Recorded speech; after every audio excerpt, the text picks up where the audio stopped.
klien itu nggak suka fotografer yang sombong, yang tengil, yang delu, gede hulu, besar kepala gitu. Halo stranger, apa kabar? Balik lagi bersama saya Medi di channel foto dan video.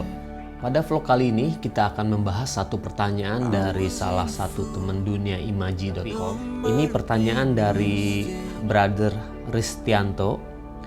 Dia tanya DM di Instagram saya @medisiregar. Dia tanya, "Bang, mau tanya dong, kalau misalnya saya pengen jadi fotografer interior atau fotografer food atau yang lainnya, cari-cari infonya dari mana ya Bang? Apakah kita banyakin portfolio terus kita ngajuin ke perusahaan atau bagaimana?" Oke, berikut adalah 7 tips menjadi fotografer yang dibayar. Oke, kita singkat aja, menjadi fotografer profesional. Ada tips versinya dari versi Medi. Oke, yang pertama adalah ya kita harus memiliki skill fotografi. Kalau teman-teman memang tujuannya atau berencana atau bercita-cita menjadikan fotografi menjadi profesi atau pekerjaan, ya skillnya harus dimiliki. Dan jangan takut kalau orang bilang, kamu nggak ada bakat, kamu nggak cocok gitu. Jangan khawatir, semua orang bisa motret, semua orang bisa bikin foto yang bagus. Kuncinya adalah satu, mau belajar terus menerus, dan kedua, berlatih kemudian tingkatkan ilmunya, pengetahuannya. Mulai dari yang basic adalah bagaimana cara mengatur kamera, settingan di kamera, settingan lensa, itu yang pertama. Kemudian juga lighting, lampu, pencahayaan juga teman-teman harus pelajari. Kemudian juga tata letak atau pose atau angle ya, sudut pengambilan gambar mana, foto mana yang paling oke. Itu semua harus dipelajari. Jadi yang pertama adalah memiliki skill fotografi yang komplit ya, yang lengkap. Nah, setelah memiliki skill fotografi, apakah tiba-tiba kita bisa langsung dapat pekerjaan, dapat job foto? Nggak begitu prosesnya. Nah, ini masuk ke dalam poin atau tips yang kedua, miliki portfolio atau contoh hasil kerja yang pernah kita buat sebelumnya. Mungkin teman-teman juga akan bertanya lagi, waduh, nggak punya portfolio nih, nggak pernah dapat job. Nah, ini mungkin akan masuk ke poin selanjutnya, bagaimana cara memiliki portfolio atau contoh hasil kerja. Sebenarnya ini akan jadi topik tersendiri di vlog selanjutnya, jadi teman-teman pantengin aja, atau kalau perlu subscribe channel ini, nyalakan loncengnya. Selanjutnya saya akan membagikan tips bagaimana cara membuat portfolio. Kemudian juga portfolio yang seperti apa, ini juga akan menjadi satu paket dengan vlog yang tadi saya sebutkan. Nah, di tips yang ketiga mungkin akan sedikit mengambil bagian dari vlog yang nanti, yaitu tips yang ketiga, mulai melakukan sesi foto secara gratis. Mungkin teman-teman juga akan berpikir lagi atau bertanya lagi, saya kan tujuannya untuk mendapatkan bayaran ya, kok gratis? Nah, ini dia. Oke, begini prosesnya. Dengan melakukan sesi foto secara gratis, free, ke orang beneran ya, orang misalnya kalau misalnya kalian mau jadi fotografer model atau fashion seperti itu, ya cari orang yang memang punya produk tentang fashion, kasih foto dia gratis tanpa bayaran. Dan ingat, bikin portfolionya, bikin fotonya itu sebaik mungkin. Nah, sesi foto-foto secara gratis ini akan kalian kumpulkan, akan kita kumpulkan untuk menjadi portfolio. Nah, disinggung kan yang tadi, topik yang tadi, nggak apa-apa. Kumpulin terus, ini jadi portfolio. Kemudian ada satu hal penting yang mungkin teman-teman belum tahu.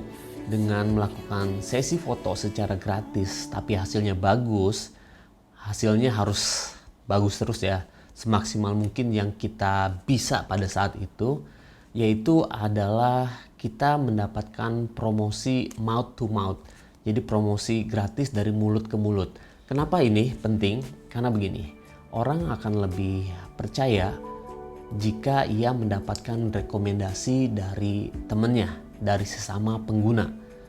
Jadi menurut saya promosi mouth to mouth ini sangat ampuh. Ini penting buat mendapatkan project yang atau job foto yang kita akan dibayar nantinya. Kemudian tips yang keempat adalah buat galeri secara online. Nah ini banyak macamnya, banyak caranya. Yang pertama mungkin teman-teman bisa memakai Instagram sebagai galeri. Pilih foto-foto atau contoh-contoh portfolio yang terbaik ya, yang the best aja ya. Jangan banyak, tapi yang the best aja kalian pajang di galeri di Instagram. Kemudian juga bisa teman-teman pakai Flickr.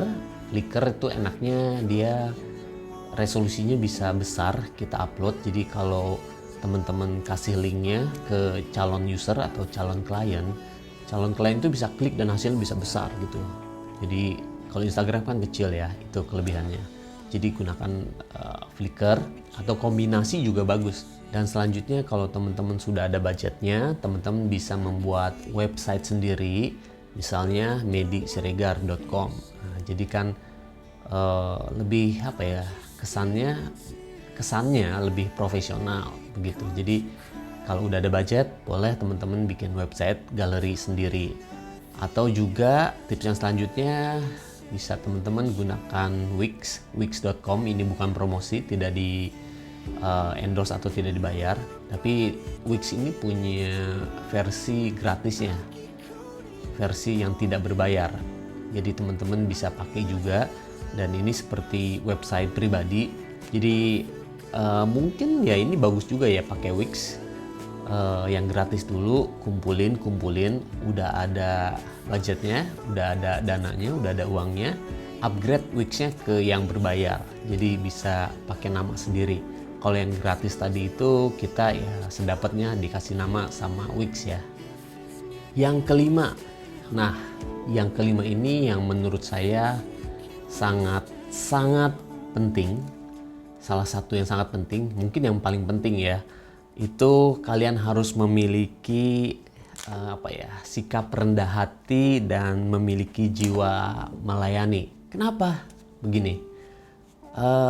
Klien itu nggak suka, ini saya berbicara berdasarkan pengalamannya, klien itu nggak suka fotografer yang sombong, yang tengil, yang gede hulu, besar kepala gitu, nggak suka gitu. Dan kalau dia nggak suka, nggak mungkin dia akan promosikan ke temennya atau ke saudaranya atau ke siapapun yang membutuhkan jasa fotografi.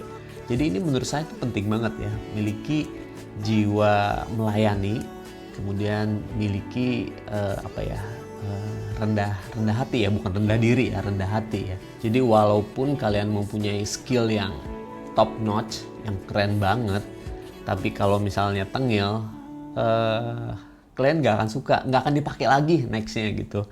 Nah di sini kalau misalnya klien kita puas dengan hasil kerja kita, dan juga puas dengan servisnya kita, pelayanan kita, dia akan pasti ya secara otomatis, secara gratis, tanpa harus diminta, tanpa harus dibayar, dia akan mempromosikan kita ke teman-temannya, saudara-saudaranya, calon-calon potensial klien selanjutnya.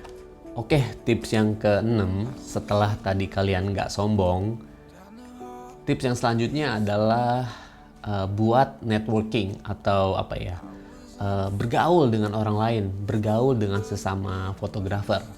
Tujuannya untuk apa ya? Tujuannya begini, fotografer itu mungkin hanya bisa mengerjakan satu project pada saat yang bersamaan, pada waktu yang bersamaan. Nah, disinilah kalau kita punya networking yang bagus sama teman-teman sesama fotografer, biasanya kita akan dilempar tuh kalau mereka punya kelebihan pekerjaan, punya ekstra job foto di waktu yang sama, biasanya dioper ke kita, biasanya dioper ke teman-teman fotografer yang dia ingat, Makanya networking atau bersosialisasi dengan sesama teman-teman fotografer itu penting. Dan yang terakhir, tips yang ketujuh dari saya adalah ini pamungkasnya ya. Tips selanjutnya adalah berdoa.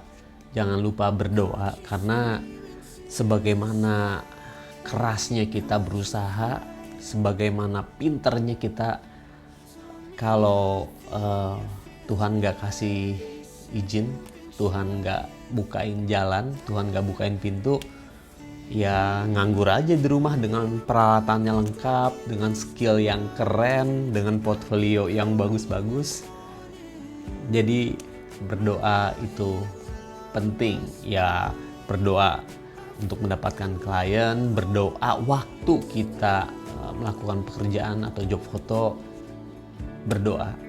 Jadi ya mungkin closingnya dari saya, tipsnya adalah ora et labora ya. Mungkin teman-teman pernah dengar, berdoa dan berusaha. Oke teman-teman, demikian tips dari saya. Caranya bagaimana menjadi fotografer profesional yang dibayar, maksudnya ya. Menjadikan fotografi sebagai profesi, pekerjaan. Dan untuk vlog selanjutnya yang tadi mungkin akan saya bikin juga minggu depan, bagaimana cara membuat portfolio. Oke, kalau teman-teman suka vlog ini boleh di subscribe channel ini, dan juga kalau mau tag hasil foto kalian boleh tag di Instagram @medisiregar. Kalau misalnya mau diskusi atau minta pendapat, monggo silahkan. Oke, sampai ketemu di video selanjutnya. Oke, bye bye stranger. Stranger itu orang yang tidak dikenal. Mungkin lama-lama kita akan jadi kenal.